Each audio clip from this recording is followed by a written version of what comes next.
Ocehan ini cuma berisi opini dari seorang awam.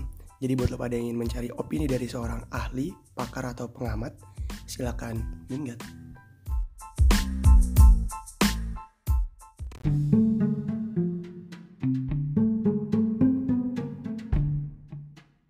Assalamualaikum, selamat datang di acara Awam Bicara.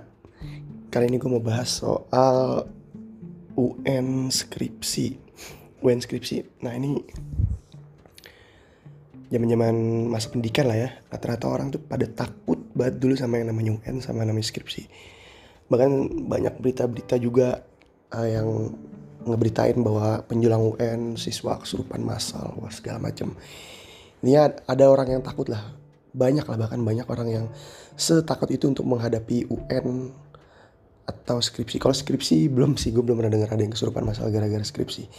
Tapi malas ngerjain skripsi banyak, atau takut ngerjain skripsi itu banyak. Tapi kalau UN ini udah hal umum lah, kita sering dengar mahasiswa-siswa tuh panik menghadapi UN, kesurupan massal ngadepin UN. Untungnya sekarang UN udah gak ada, tapi gak apa-apa, mau gue bahas. Kenapa orang panik ngadepin UN? Pastinya karena dia gak siap, karena merasa gak mampu, insecure kalau bahasa zaman sekarang kan. Merasa gak mampu buat ngerjain UN. Dan karena bobotnya juga besar lah, bobotnya tuh cukup mempengaruhi kelulusan kita. Kalau UN kita gak sesuai standar, kita gak lulus. Karena hal tersebut jadi orang pada takut tuh. Karena gak lulus sekolah atau gak naik kelas, itu jadi sebuah aib lah ya. Iya, aib. Mungkin sebenarnya banyak juga sebagian mungkin ada yang udah berdamai dengan hal itu. Tapi ketika kita di masa itu pasti gak lulus itu jadi momok yang bikin kita malu lah. Jadinya takut. Solusinya apa biar gak takut?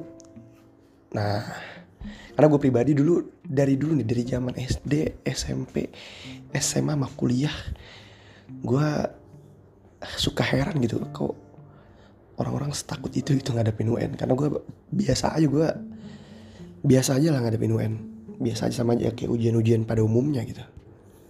Ya mungkin karena alhamdulillah gue juga bisa ngerjain soalnya, percaya sama kemampuan diri gue.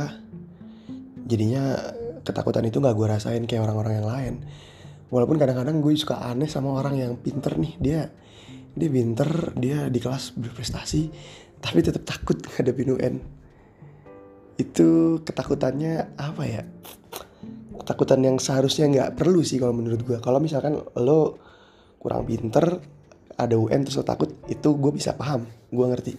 Tapi kalau lo sehari-hari berprestasi, sehari-hari lo pinter, lo bisa ngerjain soal, tiba-tiba ngadepin ujian nasional lo panik, takut, itu harusnya gak perlu sih, gak perlu. Tapi ya udah, beda-beda lah ya, setiap orang beda-beda. Paling kalau yang udah pinter ini lebih ke takut kalau dapet nilainya yang kurang gitu. Karena kita tahu lah dulu zaman sekolah tuh sebagian orang tuh sangat-sangat terobsesi punya nilai tinggi. Nah biasanya yang santai-santai kayak gue gini ya, yang mau dapat berapa aja syukur, yang penting lulus gitu. Dan dia ngerasa dirinya mampu untuk mencapai KKM yang ditentuin sama pemerintah, merasa mampu, merasa bisa, ya pasti bakal slow-slow aja, bakal santai. Jadi kalau solusi untuk yang pada lo sehari-hari pinter, sehari-hari berprestasi, tapi ngadepin UN panik, solusinya ya relax, jangan terlalu terobsesi dengan nilai tinggi.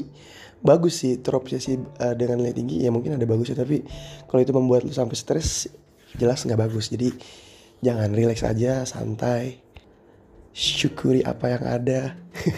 Apa ya bahasanya, terima aja apapun hasilnya gitu. Yang penting lo udah berusaha keras gitu. Itu solusi untuk yang memang lo sehari-hari berprestasi.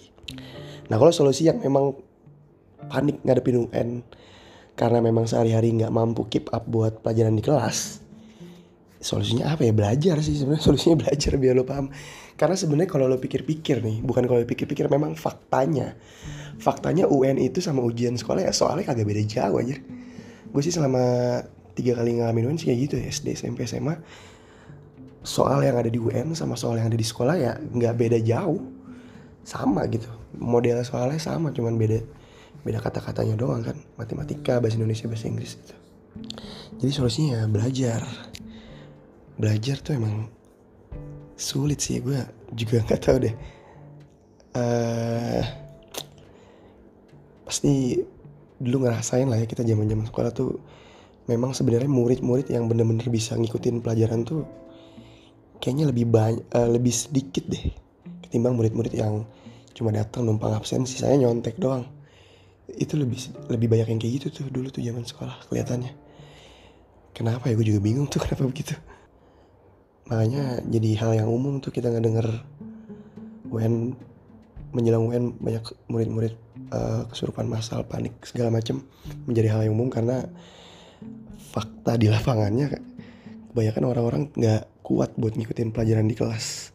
Nah, ini PR pemerintah lah ya, ini PR pemerintah gimana caranya dalam satu kelas, bukan PR pemerintah doang sih, PR kita bersama lah, PR semua yang involved di bidang pendidikan. Gimana caranya dalam satu kelas itu tuh full semua bisa ngikutin pelajaran yang disampaikan. Susah sih, atau minimal dominan lah gitu orang-orang yang bisa ngikutin pelajaran yang disampaikan itu dominan.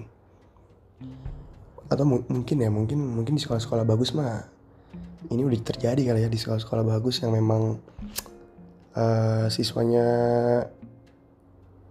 lebih pintar lah, katakanlah lebih pintar dari sekolah yang lain, mungkin ini sudah terjadi gitu. Orang-orang yang di kelas bisa keep up dengan pelajarannya itu udah terjadi. Cuman yang harus diperhatiin ya di sekolah-sekolah yang kurang ini nih, sekolah-sekolah yang kurang bagus, mohon maaf. Pasti banyak siswa-siswanya yang gak bisa ngikutin pelajaran yang disampaikan. Tapi yaudah itu tadi solusinya ya, memang harus belajar. Gimana pun caranya pokoknya lo harus belajar biar ngadepin UN tuh lo bisa santai, panik, dan percaya sama kemampuan lo sendiri. Solusinya itu kalau untuk UN. Kalau lo udah percaya sama kemampuan lo udah belajar, menurut gue panik-panik gitu ya nggak usah lah, nggak perlu gitu. Walaupun gue satu sisi gue ngerti sih kenapa orang panik, satu sisi gue ngerti, tapi sisi lain gue berharap nggak usah lah gitu. Nah ini makanya gue kasih solusi biar nggak usah. Ya udah belajar gitu, belajar biar lo percaya sama kemampuan lo sendiri nanti ketika UN gitu. Nah kalau ngomongin skripsi tuh sama stigmanya tuh mirip-mirip lah sama UN. Stigmanya tuh wah skripsi susah. Oh iya, beda balik lagi dulu ke UN deh. Iya, UN juga dari stigma orang-orang nih, dari yang disampaikan orang-orang, senior kita, kakak kelas kita, tetua kita tuh memang nyeramin UN juga sih. Ini nih yang salah nih. Ya ini terlepas UN udah nggak ada sekarang, tapi nggak apa-apa dibahas. Ini yang salah dulu tuh, tetua kita tuh mendefinisikan UN itu sebagai hal yang memang wah susah, serem nih, lu harus gini gitu. Itu juga disayangkan sih, karena kagak gitu sih, biasa aja. UN tuh sama aja kayak ujian sekolah lain, ujian sekolah biasa, cuman bedanya dari pemerintah aja, bukan dari sekolah gitu. Jadi ada faktor eksternal juga, selain dari faktor internal ada faktor eksternal juga yang membuat momok UN ini jadi terlihat menyeramkan.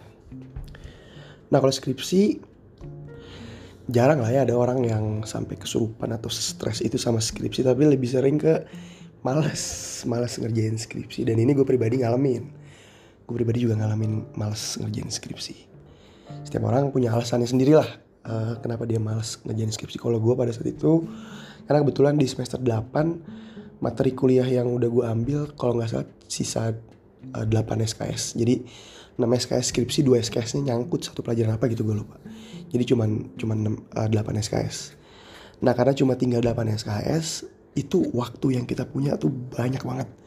Kita bener-bener punya banyak banget waktu luang. Itu gue semester 8 tuh gue main. Bahkan gue kerja waktu itu jadi teller bank di BCA. Mungkin teman-teman gue masih pada inget tuh. Jadi orang-orang pada ngerjain skripsi, gue karena yang ada di otak gue tuh udah kerja, gue pengen nyari duit. Gue ngelamar kerja, gue jadi teller bank di BCA, magang bakti BCA namanya, nama programnya. Gue keterima, ya udah gue kerja tuh 3 bulan tuh. Terus gue bilang ke dosen gue izin, Pak, dosen gue namanya, adalah nggak usah disebut. Bilang, Pak, saya keterima kerja nih Pak di BCA. Kira-kira kalau saya bimbingan hari Sabtu Minggu aja ke rumah Bapak datang, bisa gak? Pada saat itu dosen gue bilangnya bisa. Oke nih, gue makin semangat kan, bisa lah nih skripsi kelar sambil kerja gitu. Cuman ya selayaknya orang-orang, karena gue waktu banyak, ini malas lebih ke karena menunda sih. Karena masih banyak nih waktu, masih 1 bulan, masih 2 bulan, masih 3 bulan. Nah pas udah di 3 bulan tuh gue baru mulai sadar, oh enggak, titik baliknya gue ada kayak gini. Nih apa lagi gue cerita sedikit. Titik baliknya itu gue ketika gue udah 3 bulan kerja di BCA, gue setiap mau bimbingan sama dosen gue tuh hari Sabtu, Pak saya mau datang ke rumah Pak, mau bimbingan. Gak bisa mulu nih dosen gue, beralasan mulu. Terus gue mikir, wah ini kalau gini terus yang ada skripsi gue gak kelar-kelar nih. Gue nambah semester, dan gue paling anti nambah semester karena di otak gue tuh udah pengen buru-buru kerja. Gue udah jenuh sama yang namanya pendidikan pada saat itu. Gue udah jenuh sama yang namanya pendidikan, jadi gue pengen buru-buru kerja. Nah karena gue ngeliat, wah ini gak bisa nih, dosen gue bimbingan hari Sabtu selalu banyak alasan. Akhirnya gue 3 bulan kerja gue resign dari BCA. Gue resign, gue bilang alasannya mau fokus skripsi. Ya udah gue resign, gue fokus ngerjain skripsi. Ya udah sisa 3 bulan lagi kan, sisa 3 bulan lagi, total kan 6 bulan tuh 1 semester, atau kurang lebih 5 bulan ya, sisa 3 bulan 2 bulan. Nah pokoknya pada saat itu waktu yang gue punya tuh gak banyak. Karena gue tahu waktu yang gue punya gak banyak, jadi gue fokus tuh ngerjainnya. Dan karena gue fokus ngerjainnya, ya udah akhirnya kelar, skripsi gue kelar, aman, bimbingan bab 1, bab 2, bab 3 tuh yang emang agak repot. Kalau tips dari gue memang bab 1, bab 2, bab 3 kan dia kan teori nih, bukan hasil olah data lo. Jadi itu tips dari gue, apa yang dosen lo bilang lo turutin aja. Jadi misalkan lo kumpulin terus dibilang oh revisi ini ya udah lo turutin. Kayak gitu. Itu bab 1, bab 2, bab 3 kuncinya. Kalau bab 4 sama bab 5 itu udah masuk metodologi kan, udah masuk perhitungan. Nah ini lo harus paham cara hitungnya. Jadi kalau bab 4, bab 5, yang penting lo tahu apa yang lo kerjain, lo tahu apa yang lo tulis, lo tahu apa yang lo hitung. Jadi ketika lo menghadap ke dosen, lo bisa jelasin nih skripsi lo tuh intinya apa gitu. Itu kalau untuk bab 4 dan 5. Jadi bab 4 dan 5 lo harus pahamin apa skripsi lo. Kalau bab 1, 2, 3 lo harus turutin apa kata dosen lo yang dia mau, apa revisinya di mana gitu. Nah itu cerita tentang skripsi gue. Tapi poinnya apa? Poinnya itu intinya skripsi itu sama, nggak semenakutkan itu kok. Skripsi biasa aja, nggak susah, nggak ribet. Yang penting satu, yang penting lo niat untuk ngerjain. Gue adalah bukti nyata bahwa ngerjain skripsi nggak perlu sampai berbulan-bulan, cukup 2 bulan 3 bulan. Yang penting datanya ada mulus dan lo niat untuk ngerjain gitu. Itu kalau soal skripsi. Cuman memang gue akuin malesnya gue tuh pada saat itu karena waktunya banyak, jadi gue bahkan sebenarnya fun fact-nya bukan cuma skripsi doang sih. Dalam tugas apapun gue memang tipe-tipe yang ngerjainnya di deadline, di akhir-akhir tanggal baru gue kerjain gitu. Nah kalau orang-orang lain gue nggak tahu nih alasan mereka malas ngerjain skripsi apa. Kalau alasannya karena susah, gue tergantung sih, mungkin tergantung jurusannya juga lah ya. Ya mungkin yang alasannya susah adalah ya susah tuh relatif lah ya. Mungkin gue akuin jurusan gue jurusan psikologi by the way. Jurusan gue mungkin gak sesusah jurusan teknik yang lain mungkin ya. Tapi kita gak tahu. Tapi intinya susah itu relatif. Jadi menurut gue sih kalau susah tuh jangan terlalu dijadiin alasan sih. Intinya lo niat aja lah, niat ngerjain. Gue yakin kalau lo niat ngerjain, lo tahu apa yang lo mau kerjain, gak sesusah itu kok skripsi gitu. Jadi sama nih stigma orang-orang juga tentang skripsi ini, ada pengaruh eksternal juga sama. Jadi stigma orang-orang tentang skripsi susah enggak kok. Kalau lo fokus dan niat ngerjain enggak susah itu kok. Jadi jangan terlalu dengerin kata-kata orang yang belum tentu benar itu. Jalanin dulu baru lo tahu gimana rasanya. Anjir, basic sih yang gue sampein tadi, basic sih lah ya. Standar, moral standar. UN biar gak panik belajar, skripsi biar selesai dikerjain. Ya poinnya memang itu sih. Poinnya memang itu. Dan jangan terlalu dengerin kata orang. Kalau lu denger UN serem, UN udah gak ada, ya whatever lah, UN serem, skripsi serem, itu jangan terlalu dengerin. Pokoknya lu jangan terlalu gampang terpengaruh sama orang lah. Apalagi kalau pengaruhnya tuh pengaruh negatif. Jangan. Itu poin keduanya. Oke, udah gitu aja sih. Sekian dari gua. Thank you. Wassalamualaikum warahmatullahi wabarakatuh.